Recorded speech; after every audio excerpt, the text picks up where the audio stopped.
Энэ бол алдартай жүжигчин Пак Кан хэмээх 90-ийн түүх юм. Тэр үед Пак Кан карьерийнхаа оргилд хүрч, ээж нь дэлхийн хаанаас ч хүссэн бүхнээ худалдаж авч чадах хэмжээнд хүрч байжээ. Тэрээр эд баялаг. Карьераа хоёуланг нь олж авсан нь түүнийг баялгаараа гайхуулахад хүргэсэн. Канг үнэхээр үнэтэй тансаг байранд амьдардаг. Түүнийг хаач явсан Жо Юн гэдэг менежер нь дагалддаг. Тэр үед Жо Юн ч бас жүжигчин байсан ч сайн дүр аваагүй улмаас эцэст нь жүжиглэхээ болохоор шийдэж амьдралаа залгуулахын тулд Кангийн менежер болсон. Тэрээр Кангийн ажил хэрэг, цагийн хуваарийг хариуцдаг байв. Нэг шөнө Канг кино найруулагчдад зориулсан арга хэмжээнд оролцож, шилдэг эрэгтэй жүжигчнээр шалгарчээ. Тайзан дээр Канг илтгэл тавьж, жүжигчний гараагаа ихэлсэн цагаасаа хойш ямар ч зүйлгүй болж алс хол газраас ирсэн гэдгийг мэдэж байсан тул ийм байдалд хүрнэ гэж төсөөлөөгүй гэжээ. Сүн Хийн гих охин өөр газар зурагтаар Пак Каныг шагнал авахыг харсан. Сүү Хийн Каныг ядуу байхад нь хуучин байсан. Тэрээр Нью-Йоркоос сүүлд уран зургийн үзэсгэлэнгээ нээхээр дөнгөж ирээд байна. Тэр шөнө буюу 12 сарын 24-ний Христийн Мэндэлсний баярын өмнөх өдөр Жо Юн гэр бүлтэйгээ цагийг өнгөрөөхөөр гэртээ харах гэж байсан ч Канг түүнийг үлдэж, алдартай жүжигчин болохоосоо өмнө их уудаг байсан баарнд дагалдан явахыг хүссэн байна. Тэнд тэд өнгөрснөө дурсах зуураа чадлав. Жо Юн, Кен нар эцсийн шатанд орох хүртлээр дүр тоглохоор хамтдаа шалгуулж байсан. Санаанд оромгүй азийн дээр их Канг сонгон шалгаруулалтад ялж түүний талд байсан. Алдартай жүжигчин болсон бол Жо Юн жүжиглэхээ болж дараа нь Кен ийм менежер болсон. Хэрвээ Канг шалгалтанд тэнцээгүй бол Сүү Хинтэй гэр бүлтэй болж аз жаргалтай амьдрах байсан гэдгийг Жо Юн санав. Үүнийг сонсоод Кан 10 жилийн өмнө Сүү Хинийг энэ бааранд хайдаг байсныг санаж тэд салж Кан жүжигчний карьераа хөөж байхад Сүү Хин урлагийн мэдлэгээ гүнзгийрүүлэхээр Нью-Йорк руу явна. Тэднийг баарнаас гарахад Канг одоо ч гэсэн Жо Юныг өөр баарнд дагалдан уухыг хүссэн ч 100 сарын баяр болсон тул Жо Юн гэртээ гэр бүлийнхэнтэйгээ байхыг хүссэн тул Кангд уугаарай гэж хэлв. Такси бариад ганцаараа гэртээ харь таксинд сууж байхдаа согтуу байсан Кан жолоочтой ярилцжээ. Энэ жолооч 100 сарын баяраар ийм алдартай жүжигчнийг өөрийнх нь зурчигч болгож азтай санагдав. Жолооч Канг мөрөөдлөө биелүүлж хүний хүсч болох бүх зүйл байгаадаа баяртай байх ёстой гэж бодсон ч Канг жолооч юу мэдэрч байгаагаа мэдэхгүй байна гэж хариулав. Дараа нь жолооч баян алдартай байх нь энэ ертөнцид аз жаргал, сэтгэл хангалуун байх баталгаа биш гэж хариулав. Гэнэт жолооч Кангийн сэтгэлд юу байгааг мэдсэн мэт утгагүй асуулт асуув. Хэрвээ түүнд өнгөрсөн үеийг өөрчлөх боломж олгвол Канг юу хийх вэ гэж асуув. Жолооч Канг салхтаа өнгөрсөн үеийг өөрчлөх тухай бодож байсныг хүртэл мэдэж байсан. Сүү Хин тэр бодлоо бодит болгоход тусалж чадна гэж хэлсэн. Маргааш өглөө нь Кан даруухан байшингийн модон шалан дээр сэрлээ. Тэр мэдэхгүй газар өөрийгөө олж, урд нь аав гэж дууддаг хоёр хүүхэд байхыг хараад үнэхээр эргэлзэв. Тэр маш сайн мэддэг дүрийг хараад бүр их цочирдов. Түүний амьдралын урт удаан хугацаанд алдсан хайр нь Сүү Хин бол түүний эхнэр юм. Канг өөрийн гэрт байгаа бөгөөд хоёр хүүхэд нь түүний хүүхдүүд байсан гэж тайлбарлав. Сүү Хин ч бас Канг өчигдөр орой хэтрүүлэн уусан тул цогтуудаа хараахан сэрээгүй байна гэж бодсон. Тэр өглөө өөрт нь юу тохиолдсныг Кан одоо болтол ойлгоогүй байв. Тэр Жо Юнтэй холбогдохыг оролдсон ч түүнтэй холбогдож чадсангүй. Канг байрандаа буцахаар шийдэв. Тэрээр санамсаргүй байдлаар дотоош орж боршин суугчдын нэг гэдгийг нь танихгүй байсан тул хамгаалалтын ажилтныг төөрөлдүүлсэн байна. Кан санамсаргүй байдлаар дээд давхарт гарч хаалганы төвжийг онгойлгох гэж оролдсон боловч ямар нэг байдлаар бүтсэнгүй. Байрных нь хаалгыг хэн нэгэн онгойлгохыг хараад тэрээр гайхав. Орон сууцанд нь хулгайч орсон гэж бодсон. Дараа нь тэр түүн рүү нэвтэрч шуугиан дэгдээсэн тул хамгаалалтын албаных нь түүнийг хамгаалахаас өөр аргагүй болжээ. Байрны эзэн Канг эхнэрийнхээ амраг гэж бодсноос болж уур амьсгал эмх замбраагүй болсон. Канг түүнийг хинч танихгүй байсан ч өөрийгөө алдартай жүжигчин гэдгийг тайлбарлахыг оролдсон. Удалгүй Канг цагдаагийн хэлцэд ирлээ. Тэр уурлаж эргэлзэж байв. Мэдээллийн санд бичснээр байр нь түүнийх биш гэж цагдаанаар тайлбарлав. Кан ганцхан шөнийн дотор алдсан бүхнээ олж мэдээд шоконд оров. Сүү Хин түүнийг авахар ирэхэд Кан бүр чичиж байв. Сүү Хин түүнийг Кангийн эхнэр гэж хэлсэн ч Канг түүнийг түүний эхнэр биш гэж хэлсэн. Мэдээж Сүү Хин уурлаж Каныг салах гэж байна гэж бодсон. Цагдаа нар түүнийг тайвшруулж Канг өөрийгөө жүжигчин гэж мэдүүлсэн учраас баг зэрэг бүдэлсэн бололтой гэж хэлсэн. Тэгээд тэр хоёр гэртээ харьсан.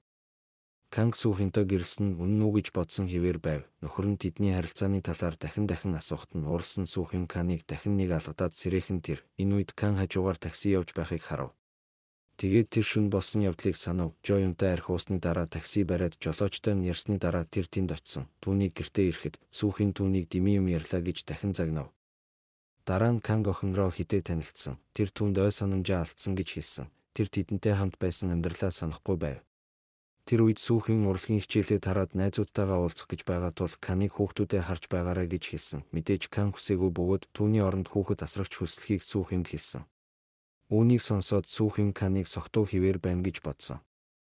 Түүгээрч барахгүй байшингийн түрээсийн төлбөрийг хараахан өгөөгүй байгаа тул Сүү Хин Каныг архив Дараа нь тэрээр 100 сарын баяраар таксины компани дээр очиж таксиныхын талаар асуусан боловч харамсалтай нь тэнд байгаа ажилтнуудад таксины онцлогийг хэлсний дараа тэндхийн ажилтнууд түүнд ийм шинж чанартай такси байхгүй гэж хэлсэн байна. Канг шинэ амьдралынхаа талаар мэдээлэл авахын тулд ихэр хүүхдүүдээсээ зарим зүйлийг асуув. Рохи Канг жүжигчин байсан ч алдартай биш гэж хэлсэн. Дараа нь Роха телевизийн шоунд оролцож байгаа Каныг үзүүлв. Кен өөрийгөө тэнд камерын дүрд тоглож байгааг хараад гайхсан. Шөнийн цагаар сүүхийн Каныг өнөө өглөө хэн нэгний байрыг тасалтуулахад юу болсныг хэл гэж хэлсэн. Дараа нь Канг өчигдөр орой хачин такси барьсны дараа өөр ертөнцөөс ирсэн гэж тайлбарлав. Сүхэнтэй өнгөрүүлсэн амьдрал бол түүний сонгоогүй амьдрал байсан бөгөөд таксины жолооч Канд өгснөөр Кан одоогийн шигээ болсон. Сүүхийн Кангийн хэлсэн зүйлийг дэмий зүйл гэж бодсон нь тодорхой. Кан нэвчих гэж байхад түүнд болон түүнд тохиолдсон бодит байдлын дараа тэр сүүхэнтэй унтахад таатай санагдсангүй. Үргэлж ганцаараа унтдаг байсан тэрээр одоо хайртай хүнтэйгээ унтдаг болсон. Түүний шинэ гэр бүлтэйгээ өнгөрүүлсэн өдөр хизээч ийм болно гэж бодож байгаагүй. Гэр бүл эцэст нь эхэллээ. Хамт унтаж, хамт хооллож, ихэр хүүхдүүдтэйгээ харьцаж, гэртээ аавын дүр нөхөр байх ёстой байв. Кан ихрүүдтэй ямар ч сэтгэл хөдлөлийн холбоогүй байсан бөгөөд тэрээр шинэ амьдралдаа дасан зохицож чадаагүй хэвээр байв. Энэ бол түүний хувьд дахин давтагддаг, уйтгартай амьдрал юм. Нэг шөнө сүүхэн Канд Mastic TV-тэй киноны зураг авалтын хуваартай байсныг санууллаа. Mastic TV бол рейтинг муутай, кино муутай суваг байсан. Хэдийгээр тэр сайн тоглож гэр бүлийнх нь бахархаж байсан ч тэр сувгийг хов гэж боддог байсан. Тэр үед түүний найз Вохи түүн рүү залгаж театрын тоглолтоо сурталчлахад туслахыг гуйсан байна. Канг энэ амьдрал телевизээр гарахаас гадна театрын шоугаар мөнгө олдог байсан нь тогтоогдсон. Тэд эцэст нь Вохи хэлэхдээ Жуюн одоо цоо шинэ киногоо сурталчлахаар ажиллаж байна. Энэ нь батлагдсны дараа түүний бодит байдал дээр түүний менежер байсан Жоюн энэ бодит байдал дээр алдартай жүжигчин байсан нь тодорхой болсон. Канг өөрийн карьераа Жуюнтай сольсон гэдгийг сая л ойлгосон. Нэг өдөр Канг Жуюнийн ажилтдаг агентлаг руу орох гэж оролдсон. Тэр дээшээ гараад эцэст нь өөрийг нь таньсан хэвээр байгаа Жоюнтай уулзаж амжив. Дараа нь тэр Каныг хамт хооллохыг урьсан. Энэ ярианаас Кан Сүхёгийн араас хөөцөлдөж эцсийн шалгаруулалтын үеэр Канг нэрээ татсан тул Жоюн жүжигчин болох боломжтой гэсэн мэдээллийг авсан. Тийм ч учраас Жоюн энэ бодит байдалд гарч ирээд жүжигчин болсон. Жуюнтэй өдрийн хоол идснийхээ дараа Кан Сүхёнийг галереда гүйцэхээр явлаа. Жуюны үгнээс Канг Сүхёнийг хөөх зорилгоор шалгалт өгөх боломжоо зориуд алдсан гэдгээ мэдэж байсан бөгөөд энэ нь Канг Сүхёнаас салж карьераа үргэлжлүүлэхээр шийдснээс өөр юм. Тэр цагаас хойш түүний Сүхэнд хандах хандлага өөрчлөгдсөн. Канг 10 жилийн өмнө Сүхин Нью-Йоркт очсон бол юу болох байсан талаар асуусан боловч Сүхин Кан болон тэдний ихрүүдтэй одоогийн амьдралаа илүүд үзсэн гэж хэлсэн. Богино өгүүлэг. Нэг шөнө Вохи Кан хоёр театрчилсан тоглолтоо хийсэн. Тэр шөнө тэнд байсан Жоюн шоуг үзээд нойрмог байсан тул унтжээ. Үүний дараа бүгдийг нь Жоюн оройн хоолоор дайсан. Жоюн нөгөө амьдралдаа бие биедээ үнэхээр дуртай байсан Вохиг сонирхож байсан бололтой. Жоюн ч гэсэн хүссэн хэмжээгээрээ идэж уусан мөнгөө төлөхийн тулд зээлийн картаа үлдээжээ. Кангийн гэрт тэр Сүхэн болон түүний найзуудтай өмнө ресторанаас авчирсан хоолоор найрлаж байв. Канг бол танигдаагүй жүжигчин ч гэсэн ойр орчмын бүсгүйчүүдийн дунд нэлээд алдартай. Маргааш өглөө нь тэдний гэрт Кангийн ээж зочилсон нь бодит байдал дээр ээжээсээ тис өөр байв. Тэр тусмаа Канг одоогийн ажлаасаа огцорсныг мэдснийхээ дараа ээж нь бухимдаж байв. Кан болон түүний ач зээ нар дээр очсны дараа Канг түүнийг гэртээ харихаар терминал руу аваачлаа. Тэрээр хүүгээ Жоюн шиг сайн дүр тоглосоо гэж залбирч түнд мөнгө өгсөн. Тэрээр гэр бүлээ эмчилж эцгийнхээ булшинд цэцэг худалдаж авахыг тушаажээ. Түүний хүсэлтийг Кан тэр даруй биелүүлсэн боловч Канг ердийнхөөрөө аавынхаа булшинд очихыг хүсээгүй тул Кан эцгийнхээ талаар муу дурсамжтай байсан. Тиймээс тэр хизээч эцгийнхээ булшинд ирэхийг хүсээгүй. Өөр нэг удаа Канг шалгалт өгөхөөр явсан. Түүний жүжиглэлт үнэндээ олигтойхон байсан ч сонсогч Канг Жоюны хамгийн сайн найз гэдгийг мэддэг байсан бөгөөд түүнтэй байнга нийлдэг байсан тул тэд Каныг Жоюныг кинондоо тоглохыг ятгах байхыг хэлжээ. Дараа нь тэр Жоюнтай уулзаж энэ тухайгаа хэлсэн. Жоюн үүнийг сонсоод их гайхсан бөгөөд үүнээс гадна тэрээр гэр бүлтэй мөнгө олохын тулд Канг дүрд тоглохыг хүссэн учраас зориудаар шалгаруулалтад оролцоогүй нь үнэн юм. Жуюн Канг шалгалтын дараа шалгалт өгөхөд цаг зав зориулах боломжгүй гэдгийг ойлгож байгаа бөгөөд Жуюнд өөрт нь итгэмжлэгдсэн хүн хэрэгтэй байсан тул Канг менежерийнхээ ажлыг санал болгохоор шийджээ. Кан амьдрал нь бүрмөсөн өөрчлөгдсөн, өөрт байгаа зүйлдээ сэтгэл дундуур байгаагаа мэдэрсэн учраас ямар нэгэн байдлаар саналаас татгалзав. Маргааш нь Кан Сүхэнтэй холбогдоход асуудал гарав. Тэрээр мөн галерейд нь дахиж хичээл авахгүй гэсэн мэдээллийг олжээ. Ихэр хүүхдүүдийнхээ хамт тоглоомын талбай дээр тоглож байх үед бас нэг асуудал гарчээ. Тэр үдээс хойш Рохи жүжигчид ихэвчлэн шүтэн бишрэгчдтэй өгдөг гарын үсгийн талаар асуув. Дараа нь Кан түүнд хэрхэн гарын үсэг зурхыг зааж өгсөн. Түүнийг хараад Рохи хизээ нэгэн цагт аав нь алдартай жүжигчид гэх мэт бусад хүмүүст гарын үсгээ зурж өгөх боломжтой байгаасаа гэж залбирчээ. Роха ганцаараа тоглож байгаад гинт осолд оржээ. Тэд түүнийг шууд эмнэлэг рүү аваадсан ба суух хүнийг ирсний дараахан түүнийг дэлгүүрт ажилтдаг байсан нь тогтоогдов. Сүүхийн түүнд хэлээгүй бөгөөд түүнийг үрхийн тэргүүн гэж өрөвдмөр харагдуулсан тул Кан гомдсон. Дараа нь Кан атмаа шалгаад дотор нь мөнгө байхгүйг мэдэв. Сүүлийн 10 жилийн хугацаанд юу ч хийж чадаагүй учраас Канг түүнд сэтгэл дундуур байсан. Түүнд өөр сонголт байхгүй мэдсэн тэрээр Жоюны саналыг хүлээн авч менежерээр ажиллахаас өөр аргагүй болсон. Жоюныг менежерээр нь харж байсан туршлагаараа тэрээр хөтөлбөрөө бэлдэж зураг авалтын хэсэгт Жоюнд үйлчилж, тэрч байтугай папараццаас хамгаалж ажиллаа эхэлсэн. Канг мөн Жоюнд кино сурталчилгааныхаа цалингийн талаар зөвлөгөө өгөхөөс эргэлдсэнгүй. Кан 10 жилийн туршлагаа ашиглан Жоюныг илүү их мөнгө олох боломжтой. Заримдаа Канг бас Жоюн зохиолыг уншихад нь тусалж, Канг удаан хугацаанд зохиол уншаагүй учраас сэтгэл хөдлөлтөд автдаг байв. Бодит байдал дээрээ тэр зохиолоо цээжлэхээс залхуурсан. Жоюн зохиолыг сурахад хэтэрхий их цаг зарцуулж, нэмэлтүүд түүнийг хүлээж тисгээ байсан тул огцорчээ. Эцэст нь найруулагч Канг жүжигчин гэдгийг мэдэж байсан тул түүнд дүрээ санал болгохоор шийджээ. Мэдээж Кан үүнийг хийхийг хүссэн. Кан сайн ажилласан. Түүний морь унсан үйлдэл нь найруулагчийн магтаалыг хүртэл хүртсэн бол гол дүрийн жүжигчин Жоюн зөвхөн буудлахын шинж чанартай морь унаж чаддаг байв. Канг өөрийн амьдралаас ялгаатай энэ удаад жүжигчний ажлаа бүрэн дүүрэн мэргэжлийн ур чадвараар гүйцэтгсэн бөгөөд гэрийнхэн нь хүртэл түүний тоглолтыг гайхшруулжээ. Канг мөн гэр бүлийн тэргүүний амьдралаар таашаал авч эхэлжээ. Тэр гэр бүлдээ өмнөхөөсөө илүү хайртай. Түүний амьдрал өмнөхөөсөө хамаагүй дээр байсан. Тэрээр тухтай хооллож төлбөрөө цаг тухайд нь төлж чаддаг байсан. Учир нь орлого нь аль хэдийн доктортой байсан ч энэ нь түүнийг өөрчилсөн бөгөөд сүм хийний анхаарлыг татсан бололтой. Ялангуяа Кан тэднийг Жоюны байр руу авч явхад сүүхийн төлөвлөгөөтэй санал нийлээгүй. Тэр мөнгө Каныг бүрэн өөрчилсөн гэж бодсон. Кан мартаж бүх зүйлийг эхлүүлсэн жижиг байшингаа орхин явахыг хүсч эхрүүдтэйгээ маш их дурсамж үлдээжээ. Тэр энэ байранд нүүснээрээ алдахыг хүсээгүй. Нөгөөтэйгүр Канг ихнэр хүүхдийнхээ төлөө хамгийн сайн сайхныг өгөхийг л хүссэн ч харамсалтай нь Канг өмнөх амьдралдаа түн шиг бодож байсан. Сүүхийний хувьд тэдэнд байгаа зүйл нь хамгийн чухал зүйл биш байв. Үүнээс болж тэд маргалдсан, шөндөө унтаж чадахгүй байсан Канг хүүхдүүдийнхээ өрөө рүү явв. Тэрээр одоогийн амьдралдаа тансаг байдал нь заавал хөөцөлдөх зүйл биш гэдгийг ойлгосон. Тансаг амьдралаас хол байгаа хэдий ч энэ байдал нь гэр бүлгүй ганцаараа баян байхын оронд түүнийг аз жаргалтай болгодог гэдгийг Канг өнгөрсөн амьдралдаа хийсэн алдаанаасаа шууд ойлгов.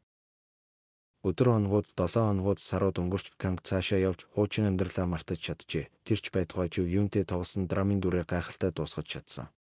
Канг бас олон шүтэн бишрэгчдтэй байсан бөгөөд одоо хүртэл түүний сайн гүйцэтгэлийг найруулагч хүртэл магтсан байна. Захирал бас Жоюн, Кен хоёрын оронд албан тушаалаа суулгах хэрэгтэй гэж хэлсэн. Учир нь Жоюн Кангаас илүү менежер болоход илүү тохиромжтой. Канг мөн тусгай ярилцлага авсан бөгөөд энэ нь түүний нэрийг нэмэлт жүжигчнээс менежерээс мэргэжлийн жүжигчин болгон хувиргасан юм.